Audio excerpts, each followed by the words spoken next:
So hello friends, welcome back to अपना college. तो आज जो हम टॉपिक देखने वाले हैं उसका नाम है set, multi set, STL library में जो होते हैं हमारे। तो आज हम अच्छे से देखने वाले हैं क्या क्या होते हैं, क्या ऑपरेशंस होते हैं सेट में, कैसे पीछे इम्प्लीमेंट होते हैं, ये सब हम देखने वाले हैं। तो मतलब आज सेट मल्टी सेट के बारे में आपको पूरी नॉलेज होने वाली है इस वीडियो में, तो इस वीडियो में एंड तक बने रहना। तो सबसे पहले देखते हैं सेट किन टाइप के होते हैं। तो सेट दो टाइप्स के होते हैं, एक ऑर्डर्ड सेट और एक अनऑर्डर्ड सेट। ऑर्डर्ड सेट का मतलब होगा कि किसी ऑर्डर में होंगे, हो सकता है असेंडिंग ऑर्डर में, डिसेंडिंग ऑर्डर में, या आपने कोई ऑर्डर डिफाइन किया हो। अनऑर्डर्ड सेट किसी भी ऑर्डर में हो सकते हैं, कोई भी रैंडम ऑर्डर में, जरूरी नहीं है किसी स्पेसिफिक ऑर्डर में होंगे। तो सबसे पहले हम ऑर्डर्ड सेट के बारे में देखते हैं। तो ऑर्डर्ड सेट में सबसे पहले तो सेट की जहां पे भी बात हो तो मतलब समझ जाना कि इट कंटेन्स यूनिक एलिमेंट। ठीक है, तो जैसे मैथ में सेट होता है उसमें भी यूनिक एलिमेंट्स होते हैं, सिमिलरली जो सी प्लस प्लस में भी सेट होता है उसके अंदर यूनिक एलिमेंट्स ही होंगे। एंड एसटीएल लाइब्रेरी में इसे बैलेंस्ड बीएसटी की तरह इंप्लीमेंट किया गया। तो बैलेंस्ड बीएसटी में मतलब कि वो जो ट्री होगा, जो बीएसटी बनता है वो बैलेंस्ड बनता है, तो उसका जो सर्च का, इंसर्शन का जो कॉम्प्लेक्सिटी होगी वो log n होगी।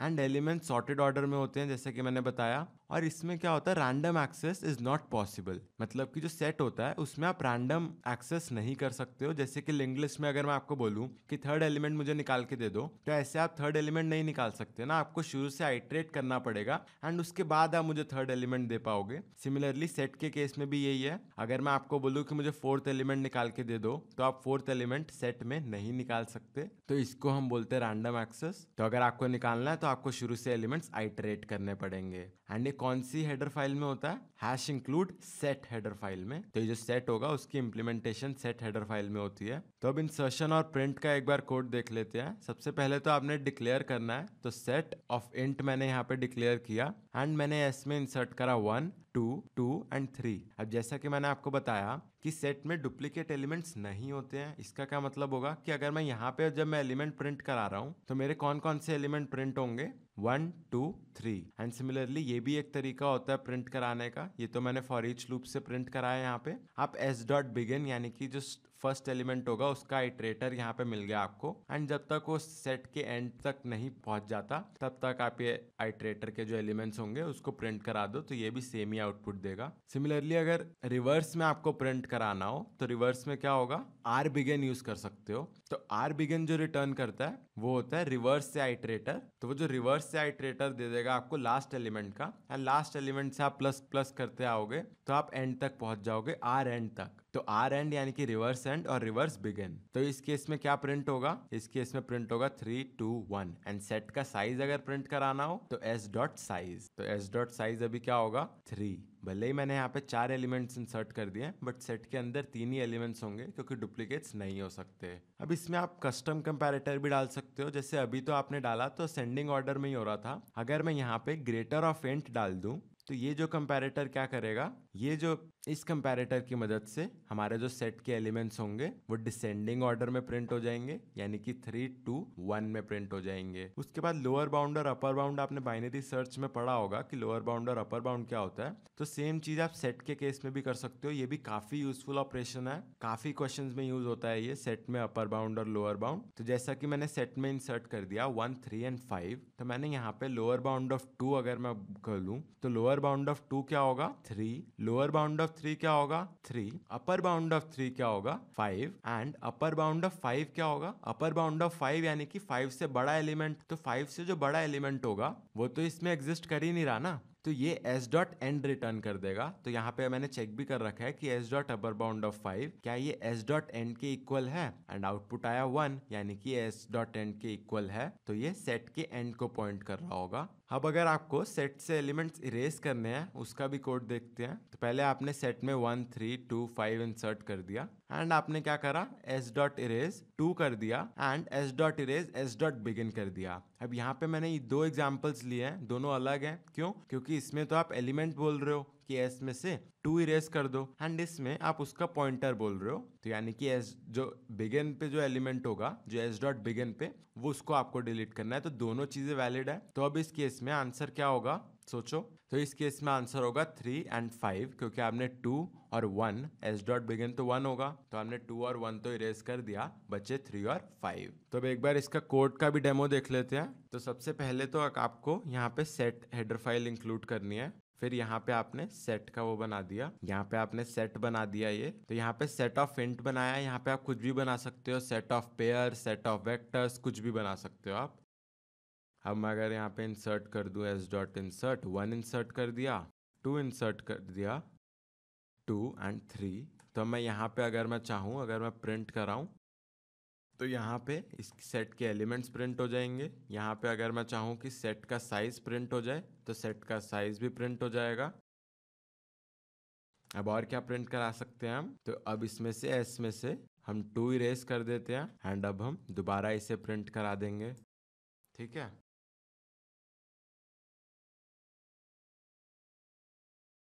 तो अब एक बार इसे रन करके देखते हैं। तो यहाँ पे मैंने इसे जब रन किया तो पहले हमारे पास एलिमेंट्स आ गए 1 2 3 जैसे कि आने भी चाहिए थे। उसके बाद यहाँ पे साइज आया 3 एंड उसके बाद जब मैंने यहाँ पे एस डॉट इरेज 2 किया तो 2 इरेज हो गया एंड हमारे पास 1 और 3 रह गए। तो ऐसे करके ये सेट का कोड हो जाता है, काफी सिंपल है। अब हम एक दूसरे सेट की तरफ बढ़ते हैं।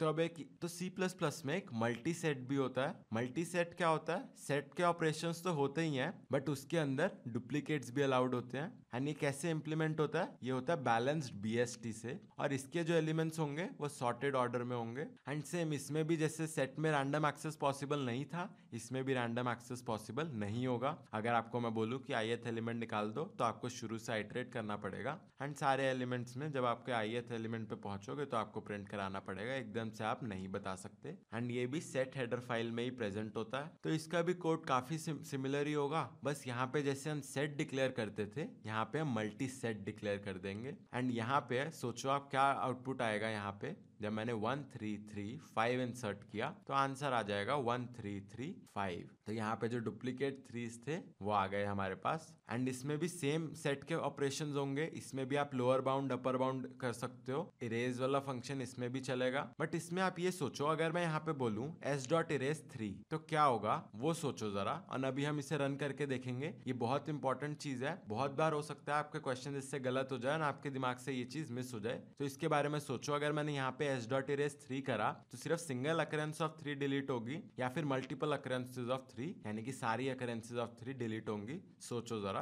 अभी हम इसको कोड करते हैं, सोचो जरा। एंड अब हम इसका कोड देखते हैं। तो प्रेजेंट तो ये भी सेट में ही होता है, तो यहाँ पे बस हमें मल्टी सेट करना है। ओके तो यहाँ पे मैंने कितनी इंस्टांसेस ऑफ 3 डाली, यहाँ पे मैंने 5 3s डाल दिए एंड यहाँ पे मैंने कर दिया एस डॉट इरेज 3। तो अब बताओ इसमें क्या हो सकता है, सोचो। तो यहाँ पे पहले यहाँ पे स्लैश एन डाल लेते हैं ताकि हमें थोड़ा क्लियर रहे। तो अब इसे कंपाइल करते हैं। ओके अच्छा, अब पहले मैंने यहाँ पे जब प्रिंट कराया सेट तो यहाँ पे आया 1 2 3 3 3 3 3 एंड जब मैंने एस डॉट इरेज 3 किया तो सारे इंस्टेंसेस उड़ गए 3 के, सारे 3s उड़ गए। तो ये बहुत इंपॉर्टेंट चीज है। अगर अब मैं आपको बोलूं कि मुझे तो सिर्फ एक ही 3 उड़ाना था, आपने तो सारे उड़ा दिए, तो इसको आप कैसे करेंगे वो देखते हैं। तो यहाँ पे जब मैंने एस डॉट इरेज 3 करा, अगर मैं यहाँ पे एस डॉट फाइंड 3 कर दूं फिर देखते हैं क्या होगा। तो एस डॉट फाइंड क्या करेगा, मुझे 3 बता देगा। अच्छा पहला 3 यहाँ पे है तो वो 3 का आइट्रेटर या फिर पॉइंटर टू द एलिमेंट 3 वो मुझे दे देगा एंड मैंने उसको फिर इरेज कर दूंगा। तो यहाँ पे अगर आप देखो तो अब जो हमारी अकरेंस डिलीट हुई है वो खाली एक ही अकरेंस डिलीट हुई है 3 की, सारी नहीं हुई है। यूजुअली ये गलती रह जाती है बच्चों से, इतना क्लियर नहीं होता, बट अब आपको क्लियर होगी ये बात। यहाँ पे एस डॉट फाइंड कर सकते हो, एस डॉट लोअर बाउंड कर सकते हो, जो भी आपका मन चाहे आप वो कर सकते हो। बस इसमें ये ध्यान रखना कि हो सकता है यहाँ पे कि 3 कभी एग्जिस्ट ही ना करे। मान लो आपने 5 कर दिया तो यहाँ पे एरर आ सकता है। तो यहाँ पे आप चेक कर लेना कि वो एग्जिस्ट भी करे एलिमेंट, तभी उसे डिलीट करना है ना। टाइम कॉम्प्लेक्सिटीज देख लेते हैं इन दोनों सेट की। तो इन दोनों सेट की टाइम कॉम्प्लेक्सिटीज में इंसर्शन की जो टाइम कॉम्प्लेक्सिटी होगी वो log n होगी, डिलीशन की जो टाइम कॉम्प्लेक्सिटी होगी वो भी log n होगी, अपर बाउंड लोअर बाउंड की जो टाइम कॉम्प्लेक्सिटी होगी वो भी log n होगी। एंड जो प्रिंट कराने का अगर सेट में n एलिमेंट्स है तो वो जो टाइम लगेगा वो n log n होगा, क्योंकि आप पहले फाइंड करोगे, फाइंड करने का log n, एंड उसके बाद जब आपने प्रिंट कराए n एलिमेंट्स तो वो टाइम हो गया n log n। तो अब हम चलते हैं दूसरे सेट की तरफ, अनऑर्डर्ड सेट। अनऑर्डर्ड सेट में क्या होता है,